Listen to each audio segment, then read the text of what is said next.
Et en premier, pour moi, l'ex-toxicomane, on ne dit plus. Parce que être toxicomane, vous dire, nous qui avons un tuban toxicomane, parce que nous arrivons à un moment donné, nous finissons par consommer un produit toxique.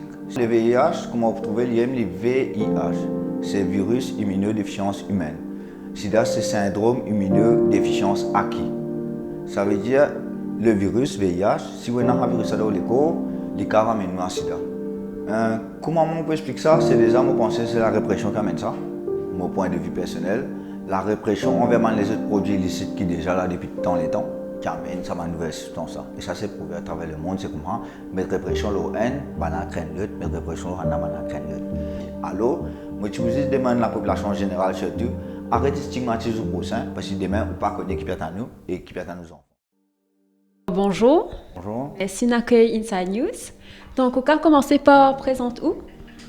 Je m'appelle Nicolas Manbud. Je travaille avec Pierce en tant que senior outreach coordinator et je suis aussi le président de sa réseau qui nous fait lancer officiellement.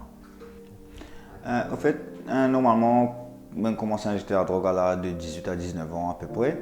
Et en 2009, je me retrouve à la prison pour une sentence de 2 ans et demi. Et ça me fait qu'en 2010, je fais un test à la prison pour trouver qui me séropositif. Et après ce test-là, on commence possiblement ma session de renforcement de capacité que tu peux faire à l'époque à la prison même, depuis à l'intérieur pour mon programme de réinsertion et aussi de mon programme empowerment que tu peux faire pour PILS. Et pour ma dimension séropositive, justement, prendre de la vie en compte et même si c'est infecté, donner l'information qui est besoin pour vivre avec le virus, quoi. Et on commencé à cette époque-là. C'était pas pour être dans la lutte, c'était plus pour gagner de l'information pour moi personnellement. Mais c'est un fait qu'au fil du temps, je sors de la prison en 2011 et je continue ma session empowerment là même à l'extérieur. Et raconte-nous comment être un ex-toxicomane, il bouleverse la vie, au travail, aux familles, qui on peut dire comment? Et en premier pour moi, l'ex-toxicomane, on ne dit plus.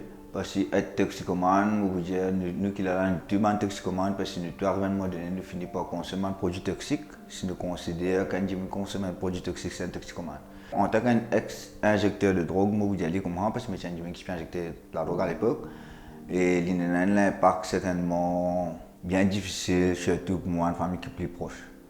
Et c'est un fait qui aussi moi me fait que j'ai énormément à la prison parce que certainement si je me fais que ça là pour trouver qu'il ne pas un individu qui de nature violente ou forcément un comportement de cas dire problématique mais avec le temps l'utilisation de drogue injectable surtout une fausse personnalité que même la famille tu pourrais même aussi affecter avec quoi. Mais depuis qu'il est dans PILS ou peut participer dans cette lutte-là, est-ce qu'on peut récupérer aux familles ou trouver un lien amélioré? Ouais, en fait, depuis que je suis sorti de la prison en 2011, je n'ai pas travailler avec PILS à l'époque, ni même dans aucune association. Je suis sorti de la prison pour dire que la famille proche qui m'a infecté. Et quand on commence à dire ça, je aussi change mon comportement. Parce que pour moi, là, c'était mon père à l'époque. Je suis père, je suis crainte, je suis mon cousin, je suis content de la vie et je décide vraiment pour arrêter de consommer de l'opiacé. Pas pour dire arrêter de consommer la drogue carrément, mais arrêter avec l'opiacé. Qui n'amène moins en prison, qui n'amène moins à être infecté, tout ça. Et comme on prend la décision, certainement, il y a une récompense créée. Mais maintenant, on peut causer un petit peu plus sur l'association PILS, ce qu'ils veulent faire, quel est l'objectif de cette association. Déjà, au sein de PILS, on fait que j'ai une responsabilité à outreach, il y a plusieurs actions, il y a une action de plaidoyer, il y a une action de terrain. Et si nous vous cause le terrain, c'est plus par rapport à empêcher la propagation VIH parmi la population en général. Aussi, il y a une mission qui est plus importante, faire en sorte qu'il y ait des gens qui peuvent avec le VIH, pas besoin d'arriver dans le SIDA. Parce que les VIH et le SIDA, c'est des affaires tout à fait différentes. Et du monde encore, quelquefois, fait un amalgame. Mais et c'est quoi la différence justement entre le VIH et le sida? Le VIH, comment on peut trouver l'IM, le VIH, c'est virus immunodéficience humaine. SIDA, c'est syndrome immunodéficience acquis. Ça veut dire le virus VIH, si vous avez un virus dans le corps, il ramène nous à SIDA. Si vous ne pas traité, si vous ne pas suivre un traitement ou pas une hygiène de vie comme on a besoin, il est capable de nous à SIDA. Et ça, le plus important, c'est une mission primaire, c'est faire en sorte qu'un gens qui vit avec le VIH, aujourd'hui, ils vivent normal. Quand on peut dire qu'ils vivent normal, malgré qu'il est normal, il y a assez stigmatisant parce que tout le monde vit normal, mais toujours est-il, comme on peut dire, normal, c'est dans le sens qu'il est procréer, il peut faire des enfants, il peut avoir une vie tout à fait normale, une sexualité normale, c'est ce qu'il peut bien traiter. Avec l'avancée de la médecine aujourd'hui, un humain qui vit avec VIH, il est capable d'une charge virale indétectable s'il est bien traité. Mais pour ça, il faut dire qu'il y a le centre de traitement, il prend seulement de médicaments régulièrement et une prise en charge globale aussi à avoir, pas juste de médecine, il est correct. Il n'est pas comme ça. Et ça, c'est aussi une mission, mais comment, j'espère que nous resterait pour nous faire la distinction entre VIH et SIDA, parce que c'est une affaire qui génère beaucoup de stigmatisation. D'accord. Donc, récemment, on a annoncé qu'il va lancer un premier réseau à Maurice pour les utilisateurs de la drogue. Donc, raconte un petit peu, c'est quoi la raison derrière?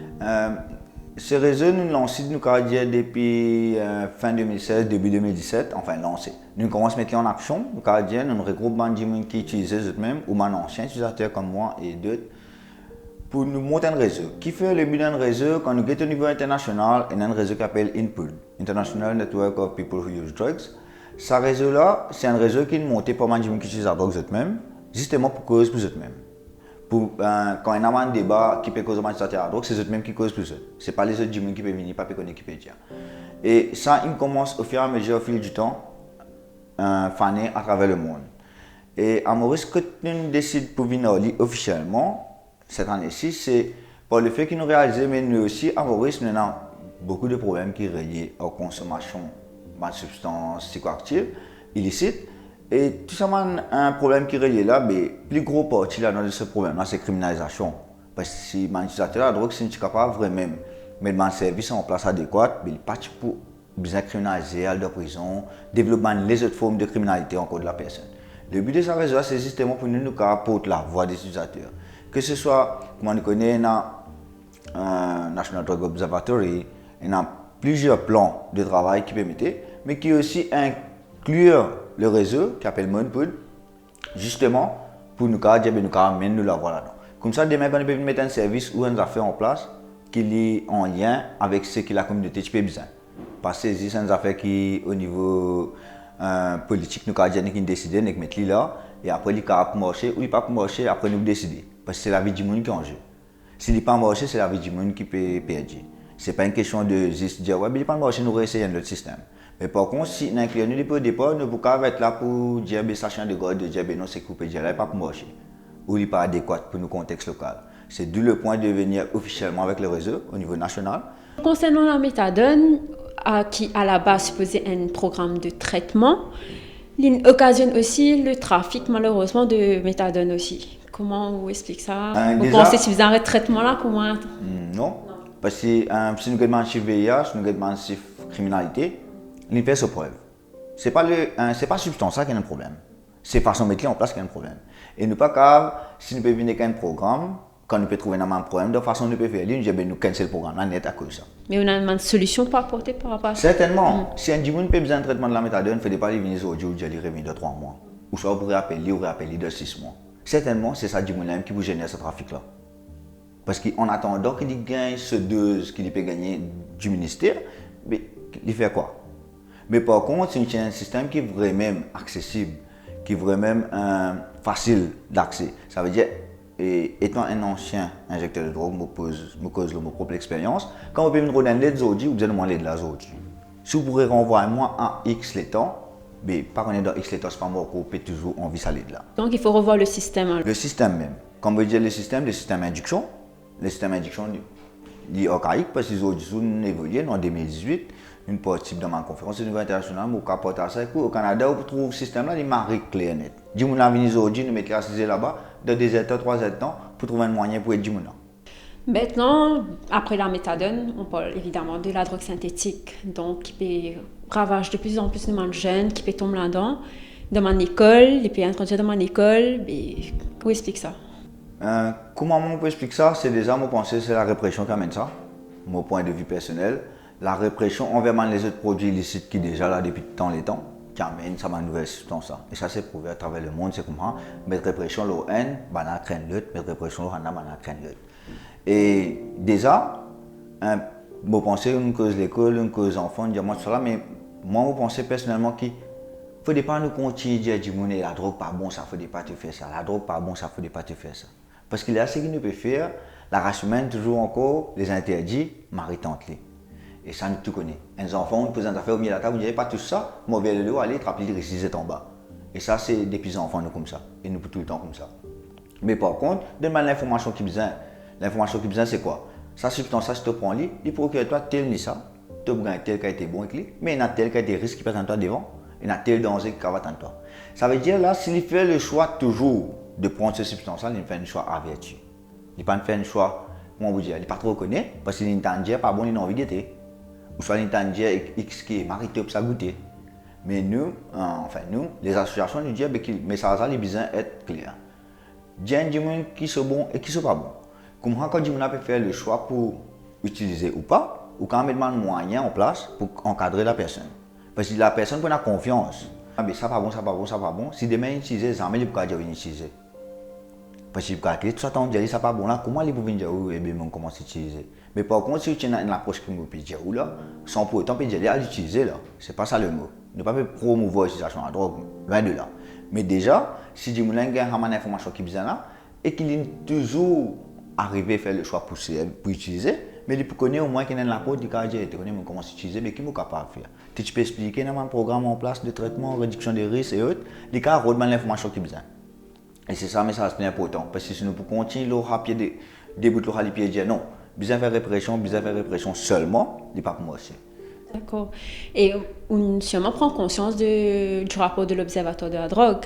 Qui m'a l'information de cave, qui nous enseigne, qui m'a l'information de tirée de ça. Bien inquiétant, comment on trouve lui? Certainement, il y a alors.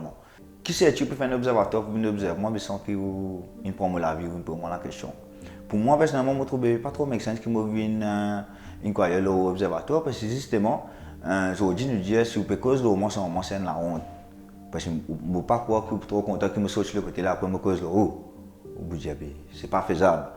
Et nous, si nous pouvons dire ça au sein de sa réseau là, nous disons si vous pouvez dire que aux hommes qui utilisent la drogue, sans nous, pour nous c'est honteux. Et là, il m'a rien important. Qui observatoire là, publié ce rapport, le nombre de overdoses, track comme ça. Nous vous disons peut-être améliorer. Parce que le nombre de overdoses, par exemple, quand matin me fait gagner un message d'un camarade décédé avant vous qui m'a triste parce que nous pouvons suspecter que c'est un cas d'overdose, par exemple. Nous pouvons suspecter, nous ne pas connaître. Et pour nous, nous disons, ça m'a fait comment tu as palier. Un observatoire est là aussi pour palier, pour trouver. Observer vraiment comment faire pour régler ces choses-là, pas observer pour augmenter la répression. Bien en face sur l'overdose. Suite à ça, observatoire-là, on commence à mettre en place un programme, une campagne pour justement améliorer le problème qu'il y a là-dedans. Déjà, on connaît depuis plusieurs années, il y a un groupe en Australie qui lance le 31 août le Overdose NSD qui aujourd'hui est au niveau international. Nous, à un niveau local, nous avons des personnes qui nous viennent publiquement avec. Nous sommes déjà au courant du mouvement, mais nous ne pas forcément rentrer dans le domaine parce que nous avons aussi beaucoup de trucs à gérer. Mais quand nous prenons en compte, justement, comment on peut dire ça m'a un chiffre à leur monte, nous disons non, mais il arrive un moment que nous aussi, nous avons besoin de faire Overdose Awareness dans Maurice. Et comment nous faire Overdose Awareness si nous ne pas causer? Nous avons besoin de causer, mais pour nous causer, nous avons déjà un débat qui nous dépassionne. Nous n'avons pas envie de mettre ça fait que nous pouvons penser dans le débat là, parce que ce n'est pas pour moi aussi. Nous avons dépassé un débat là et nous causons ouvertement. Ouvertement, c'est quoi? Si nous pouvons trouver qu'il y a tant de cas overdose reliés qu'à une substance, nous devons déjà connaître à la base c'est quoi cette substance là. Pour nous parler à l'overdose. Parce que si nous ne pas connaître c'est quoi cette substance là, nous ne pouvons pas régler le problème là. Et ça, c'est un truc qui remontait déjà par l'observatoire, oui, mais pas forcément la totalité parce que la plupart des cas overdose, si la famille n'a pas à l'hôpital, ou si la famille a une paye, ou si le docteur a un pulmonaire, un fini, le médecin de chez pas de mettre overdose aucune place. Ce qui dit que paye par l'hôpital quand il fait une overdose. Et d'où le point qu'il paye dans la statistique là. Les paye dans le sens qui s'est criminalisé. Tant que je suis à l'hôpital, moi, je suis à l'hôpital pour faire une overdose, après, on est bien, c'est un coup là, on peut besoin de répondre à une police case. Parce que tu peux utiliser un produit illicite là. Et c'est d'où le point qu'il nous dit que la répression n'est pas la avance dernier. Au contraire, engendre beaucoup de problèmes encore. À travers la plateforme Manput, vous pouvez essayer de faire un... Certainement, nous pouvons essayer. Comment dire, déjà, depuis l'année dernière, nous commençons avec différents workshops à travers l'île, mais c'est moi qui commence directement avec Benjamin qui est injecté. Pas avec les autres utilisateurs. Nous commençons avec Manjimin qui est injecté, qui fait parce que Manjimin qui est injecté, je suis bien plus gros partie stigmatisation que Manjimin qui est observé. Nous commençons avec la communauté injecteur avant, et au fil du temps, certainement, peut-être quand nous pourrons retrouver dans quelques temps, nous pourrons venir dire, voilà, nous faisons un petit survey, nous faisons un petit étude, un petit observatoire au sein des associations, nous pouvons dire, pour ne pas dire input seulement, et nous pouvons venir avec mon chef. Parce que là, il y a un moment important pour faire ça, justement, pour nous capables vraiment amener une solution. Parce que si nous prenons cette donnée là, toutes les solutions que nous mettons là ne sont pas forcément marcher. D'accord. Pour conclure, il y a un message pour passer à la population. Yeah. Et pour conclure, je dis que beaucoup de gens qui disent que ça drogue, ça toxicomane, ça pas de affaires. Mais ça, ce que je peux dire, imagine bien, un djimoun avant de commencer à utiliser une substance, il y a un djimoun avant. Quand il finit de commencer à utiliser une substance là, il y a un djimoun. Et quand il part utiliser, il y a un djimoun. Alors, si nous mettons l'emphase sur l'être humain, nous pouvons plus aider la personne et aider la société en général. Alors, moi, je vous demande la population en général surtout, arrêtez de stigmatiser le prochain parce que demain, vous ne pas connaître qui peut être à nous et qui peut être à nos enfants. Avant, pour stigmatiser un djimoun, imagine à deux fois.